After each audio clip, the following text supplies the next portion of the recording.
अस्सलामु अलैकुम वरहमतुल्लाहि वबरकातुहू। बिस्मिल्लाहिर्रहमानिर्रहीम। नाज़रीन, ये जो हम वीडियो दिखाने जा रहे हैं, ये वीडियो है इंडिया के अंदर एक पंडित हैं, तो पंडित से एक बुज़ुर्ग यानी कि बंदा वो पंडित को फंसाए खड़ा है और पंडित के रंग अजीब व गरीब नज़र आ रहे हैं। वो ये कह रहा है कि हमारे भगवान ने रेप किया था, फिर उसको क्यों नहीं सज़ा दी गई, भगवान को भी सज़ा देनी चाहिए थे, उसको क्यों नहीं दी गई। तो आइए नाज़रीन वो बुज़ुर्ग की, उस बाबे की हम गुफ्तगू सुनते हैं और साथ ही हम आपको ज़ाकिर नाइक हाफिज़हुल्लाह ताला की वीडियो दिखाते हैं। तो फिर इंशाल्लाह इसी वाला से हम भी नाज़रीन बात करेंगे। तो आइए नाज़रीन मिलकर वीडियो देखते हैं। कोई सजा नहीं थी, आज सब सजा है। देखो तो बलात्कारियों को सजा नहीं होनी चाहिए क्या? नहीं होनी चाहिए, पहले कहाँ थी। इंद्र ने देखो रिक्षराज से करके बाली पैदा किए। ना ना ना, सजा थी। इंद्र ने अहिल्या के पास आकर के तो एक है, हाँ, तो उसके उसको दंड मिला। बाली पुत्र जो बाली पैदा हुए, उसकी कहाँ सजा हुई? उससे बलात्कार भाई समझो। और ऋषि पाराशर ने सत्यवती से बलात्कार किया और व्यास पैदा, वो उन्हें क्या सजा मिली? नहीं, बलात्कार नहीं था वो, आप गलत कह रहे हैं। मेरा नाम तोपुपाल है, मैं मेघालय से आया हूँ। मेरा सवाल है, हम लोग श्री कृष्ण को सबसे बड़ा भगवान मानते हैं। जब हम हिंदू शास्त्र पढ़ता हूँ, उन शास्त्रों में लिखा है कि श्री कृष्ण ने शंखचूड़ के बीवी तुलसी देवी को बलात्कार किया, तो क्यों हम एक बलात्कारी को भगवान माने?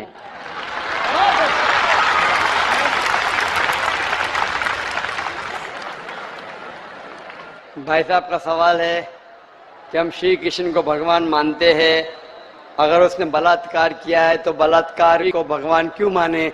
भाई साहब, जैसे मैंने कहा कि मैं हिंदू धार्मिक किताब पढ़ चुका हूँ, वेद पढ़ चुका हूँ, महाभारत पढ़ चुका हूँ, रामायण पढ़ चुका हूँ।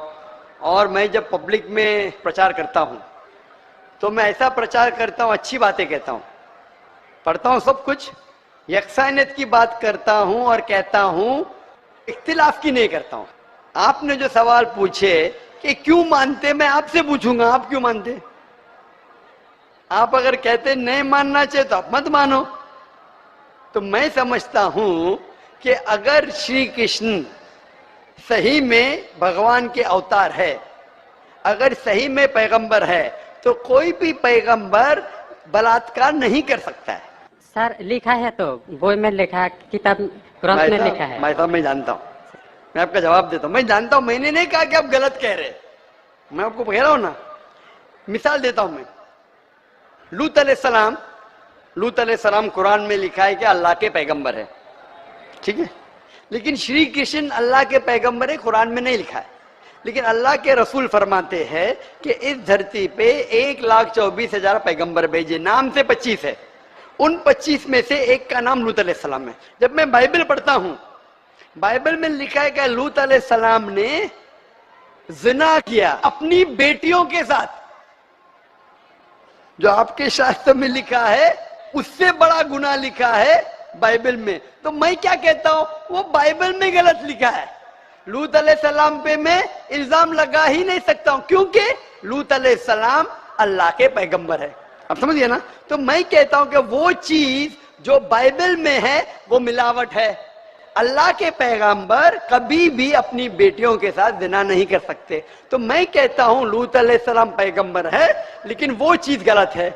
जहां तक कि श्री कृष्ण का सवाल है, श्री कृष्ण का नाम कहीं भी कुरान में नहीं आया है, कहीं भी हदीस में नहीं आया है। लेकिन हमारे पैगंबर मोहम्मद सल्लल्लाहु अलैहि वसल्लम आखिरी पैगंबर फरमाते हैं कि दुनिया में 1,24,000 पैगंबर आ चुके। तो कोई मुझसे पूछता है क्या श्री कृष्ण पैगंबर हो सकते, तो मैं कहता हूं मुझे पता नहीं, हो भी सकते नहीं भी हो सकते। मैं ये नहीं कह सकता हूं कि कृष्ण अलैहिस्सलाम, ये नहीं कह सकता क्योंकि मैं जानता नहीं हूं, बराबर ना। लेकिन अगर है भी तो जितने पैगंबर आखिरी पैगंबर मोहम्मद सल्लल्लाहु अलैहि वसल्लम के पहले आए, वो सिर्फ उन लोगों के लिए थे और उस वक्त के लिए थे। आज तुम्हें मानना चाहिए आखिरी पैगंबर मोहम्मद सल्लल्लाहु अलैहि वसल्लम।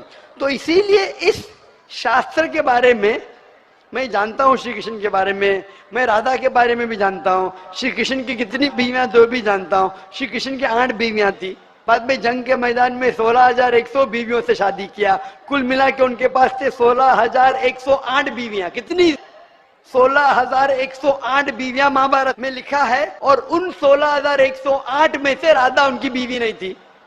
और आपने जो कहा वो भी सही है। अभी मैं ज्यादा तफसील से बात नहीं करना चाहता हूँ, लोग कहेंगे जाकिर तनकीद कर रहा है, तो इसीलिए मैं इस बात को कतई नहीं मानता हूं कि ये भगवान की तरफ से हो सकता है। आप समझते ना, अगर श्री कृष्ण खुदा के अवतार है या ही पैगंबर है, तो कोई भी पैगंबर ऐसा नहीं कर सकता है। आप समझे ना, तो इसीलिए ये चीज में मैं नहीं मानता हूं। आप मानते ऐसा कर सकते हैं श्री कृष्ण? किताब में लिखा है तो लिखा है तो, हम लेकिन तो आप नहीं मानते हैं। बिल्कुल सही, बराबर। मैं भी नहीं मानता हूं, मैं भी नहीं मानता हूं, क्योंकि कोई भी भगवान के पैगंबर, या अगर पैगंबर जो अच्छे इंसान, पैगंबर को दूर की बात है, कोई भी अच्छा इंसान बलात्कार कर ही नहीं सकता। पैगंबर तो दूर की बात, आप समझे ना, कोई भी अच्छा धार्मिक इंसान बलात्कार नहीं कर सकता है, तो सवाल उठता ही नहीं। इसीलिए मैं लोगों के सामने ये सब पेश नहीं करता हूं, नहीं तो लोग बोलेंगे ये झगड़े लड़ा रहा है। आप समझे ना, मैं झगड़े लड़ाना नहीं चाहता हूं। कुरान में नहीं लिखे क्या, जो चीज यकसा नहीं है वो पेश करके लोग को लेके आओ। कुरान में लिखे जो यकसा है उसके बारे में बात करो, लोगों को करीब लेके आओ। तो मैं आपसे पूछना चाहता हूं कि आप मानते खुदा एक है? पहले और थोड़ा बोलने दो। बोलिए। तो ग्रंथ में ऐसा क्यों लिखा गया है? कुरान में तो टॉप क्लास है, एक भी सवाल ऐसा नहीं है, क्लियर एकदम फर्स्ट क्लास है। क्यों लिखा बोलता हूं मैं, क्यों? क्योंकि जैसे मैंने पहले कहा कि वक्त के दौरान ये जितने किताबें कुरान के पहले आई वो महदूद थी, एक वक्त के लिए, एक लोगों के लिए। वक्त के दौरान बदलते गई और एडिशन आते गए। जैसा मैंने पहले कहा कि महाभारत असल में, जब आप पूछेंगे पंडितों से, महाभारत सबसे पहली बार अर्जुन के ग्रैंडसन ने कहा था। महाभारत उस टाइम 8,000 श्लोक थे। उसने दोस्तों से कहा, बच्चों ने बाप ने बेटे से कहा, फिर वो बाप ने बेटे से कहा, अपने बेटे से कहा, कहने से हो गया 24,000 श्लोक। अभी 8,000 से 24,000, 16,000 तो कोई ना कोई लिखाएगा ना, खुदा ने थोड़ी लिखे, वो तो इंसान ने लिखे। आज के तारीख में 1,00,000 श्लोक है, तो ये सब मिलावट है ना, तो ऐसे मिलावट आती गई। इसीलिए मैंने जब पूछा कि अगर एक गिलास पानी है, साफ पानी है, एक कतरा गटर का पानी आपके सामने डालूंगा, आपके सामने डालूंगा, गंदा पानी, काला पानी, एक बूंद उसे मिलाऊंगा तो नजर नहीं आएगा, आप वो पानी पीएंगे? क्यों? मिलावट है। अगर चुपके से किसने मिलाया आपको नहीं पता तो शायद पी लेंगे, बराबर ना। तो जब पता चल गया कि मिलावट है बाकी शास्त्रों में, तो साफ और सुथरे शास्त्रों की तरफ आओ ना। इसमें एक भी मिलावट नहीं है। चैलेंज।